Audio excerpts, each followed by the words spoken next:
अजीत डोभाल ने unannounced visit किया है अचानक से अफगानिस्तान का, और मुलाकातें भी हो रही हैं, अफगान सदर से भी मिले हैं, बाकी लोगों से भी मिल रहे हैं।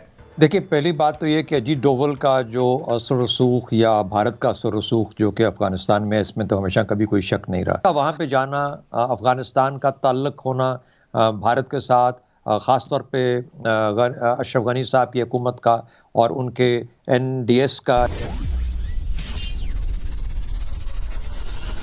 नमस्कार दोस्तों, जय हिंद। A very warm welcome to Hindustan special. Bharat के national security adviser Ajit Doval Wednesday को अचानक अफगानिस्तान काबुल पहुंच गए।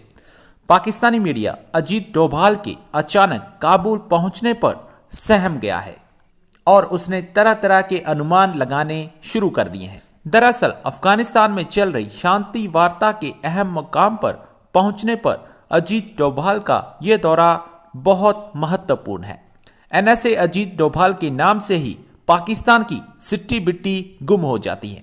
पाकिस्तानी मीडिया भारत के NSA के अचानक अफगानिस्तान दौरे से कई तरह के अनुमान लगा रहा है। पाकिस्तान का खौफ साफ तौर पर देखा जा सकता है।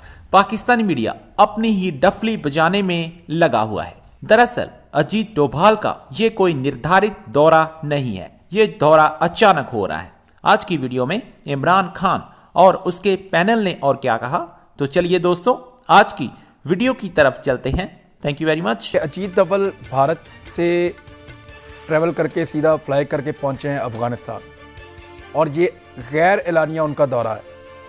हालात की सूरत हाल आप समझ सकते हैं इस वक्त सिचुएशन क्या है। अजीत डोभाल ने अनअनाउंस्ड विजिट किया है अचानक से अफगानिस्तान का, और मुलाकातें भी हो रही हैं, अफगान सदर से भी मिले हैं, बाकी लोगों से भी मिल रहे हैं। भारतीय फौजें अफगानिस्तान में उतारी जाएंगी उस वक्त जब अमेरिकन यहाँ से इनखला कर रहे होंगे। ये भारतीय मीडिया रिपोर्ट कर रहा है, 2 दिन हो गए हैं रिपोर्ट करते हुए उनको। वो ये कहते हैं हमारे वज़ीर ख़ारजा की अफगानिस्तान के वज़ीर ख़ारजा से बात हो गई है और हम भारतीय फौजों को उतारेंगे अफगानिस्तान में, और अमन अमल जो है वो हम मुकम्मल करके देंगे। और ये डॉक्ट्राइन अजीत डोभाल की डॉक्ट्राइन है। अब वो अफगानिस्तान क्या लेने क्या है और ये स्टेटमेंट्स क्यों आ रहे हैं, इसके पीछे क्या? देखिए, पहली बात तो ये कि अजीत डोभाल का जो असर रसूख या भारत का असर रसूख जो कि अफगानिस्तान में, इसमें तो हमेशा कभी कोई शक नहीं रहा। उसका वहाँ पे जाना, अफगानिस्तान का ताल्लुक होना भारत के साथ, ख़ास तौर पे अशरफ गनी साहब की हुकूमत का और उनके NDS का, ये बिल्कुल एक नोन चीज़ें हैं और हम इस पे साल साल से लिखते जा रहे हैं। और जो वहाँ पे बैठ के वो पाकिस्तान पे एक दूसरा फ्रंट खोले बैठे हैं, ये भी बिल्कुल एक इस्टेब्लिश जगह है। और हमें पता है कि वेस्टर्न फ्रंट को उन्होंने एक्टिव रखा हुआ है और वो इंडिया ने एक्टिव रखा हुआ है अफगानिस्तान की ज़मीन को इस्तेमाल करते हुए। और फिर उसके बाद किसी हद तक ईरान भी उसके अंदर मुलव्वस हो जाता है, बदकिस्मती से शायद उनका भी उतनी रेट अपने इलाके में नहीं है। तो एक तो ये बातें हो गई बात। देखिए, जहाँ दूसरा सवाल आपने रेज़ किया कि कहा जा रहा है कि उनकी फौजें अफगानिस्तान में आना चाहती हैं, मेरा ख्याल है कि इसमें कोई अगर वो लाना चाहते हैं तो ला सकते हैं। बहुत अरसा पहले कुछ साल पहले हमने ये एक डिस्कशन में ट्रैक 2 के लेवल पे इंडिया के साथ हमने ये पॉइंट रेज़ किया था। हमने कहा था कि भारत को चाहिए कि अपना रोल अदा करे बड़े मुल्क के तौर पे, और अफगानिस्तान में अफवाज अगर भेजना चाहता है, ख़ासतौर पे जब अमेरिका के अफवाज का वजह निकलने का बात हो रही थी। लेकिन अशरफ गनी के पॉलिटिकल इंटरेस्ट से, और उसको वो पॉलिटिकल इंटरेस्ट भारत के साथ अपने कनेक्शन में भी नज़र आते हैं, और भारत को साथ वो फिर वो खेल खेलता है मिलकर अशरफ गनी की जो हुकूमत है। मेरा ख्याल है कि भारत ऐसा नहीं करेगा, ये प्रोपेगेंडे से ज्यादा। सर, इसमें एक एंगल और है, इसमें एक एंगल और है, वो मैं अभी पूछूंगा आप लोगों। देखो मेरे पास वक्त है, मैं एक और एंगल पूछूंगा, लेकिन पहले मैं मदर भैया आपसे, सर बड़ी मुश्किल से नेटो और अमेरिका जान छुड़ा गया मुझसे। जी काइंडली जरा जी एक फिक्रा। दूसरी बात यह है, न तो चीन को अफगानिस्तान में हिंदुस्तान की मुदाखलत 1 मिनट के लिए बर्दाश्त होगी, न पाकिस्तान को बर्दाश्त है। और मेरा नहीं ख्याल कि ये किसी तरह भी ईरान के मफाद में होगा कि एक अच्छी खासी फौजी कुव्वत उनके सरहदों के साथ साथ भी आकर बैठ जाए। क्योंकि जब आप फौज भेजते हैं तो मुल्क के एक हिस्से में नहीं जाती, उसको फिर अपना काम करने के लिए बहुत से इलाकों में अपने आप को इस्तेमाल करना पड़ता है। ठीक है, मतलब बात सब क्या इंडिया आपको इस हिकमत अमली के साथ रेलिवेंट کر پائے گا, اس کی ریلیونسی جو ہے وہ بڑھ پائے گی, کیونکہ افغان جو امن عمل ہو رہا ہے وہ کچھ بھی کر سکتے ہیں, لیکن جو کشمیر میں پھنسے ہوئے ہیں اس کے بعد مجھے نہیں لگتا کہ انڈین آرمی کے اندر یہ بات بہت زیادہ سپورٹیو ہوگی کہ ہم افغانستان میں ایک ایسی سچویشن میں جائیں جہاں امریکنز ڈیفیٹ کھا چکے ہیں, جہاں سوویٹ ڈیفیٹ کھا چکے ہیں, اور جہاں وکٹری کبھی بھی نہیں ہوتی. وہاں آپ لڑتے رہیں, سالوں لڑتے رہیں, لیکن آپ جیت نہیں سکتے. تو میرا نہیں خیال کہ انڈینز اس اسٹیج پہ, جہاں وہ کشمیر میں آلریڈی ان کی 5 لاکھ کے قریب فوج جو ہے انگیجڈ ہے, چائنا کے ساتھ ان کی آلریڈی پرابلم ہے, وہ ایک نیا محاذ کھولیں گے.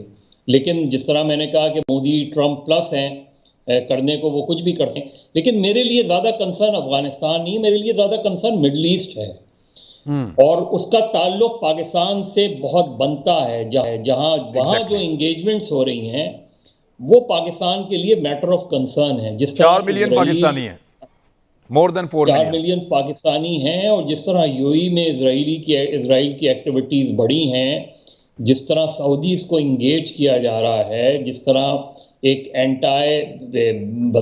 آن face of it anti Iran ایک محاذ بن رہا ہے, وہ پاکستان کے لیے بہت خطرناک سچویشن ہے. وہ افغانستان سے زیادہ خطرناک سچویشن ڈیولپ ہو سکتی ہے, اور اس میں ہمارے لیے بڑی پرابلمز جو ہے وہ لاحق ہو سکتی ہیں.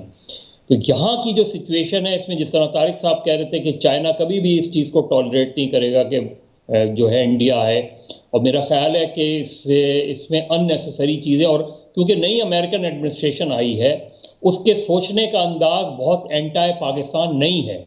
اگر بہت پرو پاکستان نہیں ہے تو بہت اینٹائی پاکستان بھی نہیں ہے, اور پاکستان کی کنسرن کو وہ ضرور کنسیڈر کریں گے اگر ایسی بات آتی ہے. لیکن سر اس کی کیبنٹ میں 12 انڈین نژاد لوگ ہیں, یہ پہلی دفعہ ہو رہا ہے امریکہ میں. ہاں وہ ہوں گے, وہ بالکل ہوں گے, لیکن ظاہر ہے امریکنز جو گورنمنٹس بدلتی ہیں اس کے اندر جو چیزیں تبدیل ہوتی ہیں, لیکن جو بائیڈن کا جو ماضی رہا ہے وہ اگر بہت پرو پاکستان نہیں تو اینٹائی پاکستان تو بہرحال نہیں ہے. ٹھیک جو تو وہ اور ٹرمپ کے ساتھ جو اس وقت ہونے جا رہا ہے, اس کے بعد وہ پالیسیز میں مجھے بہت تبدیلی نظر آئے گی.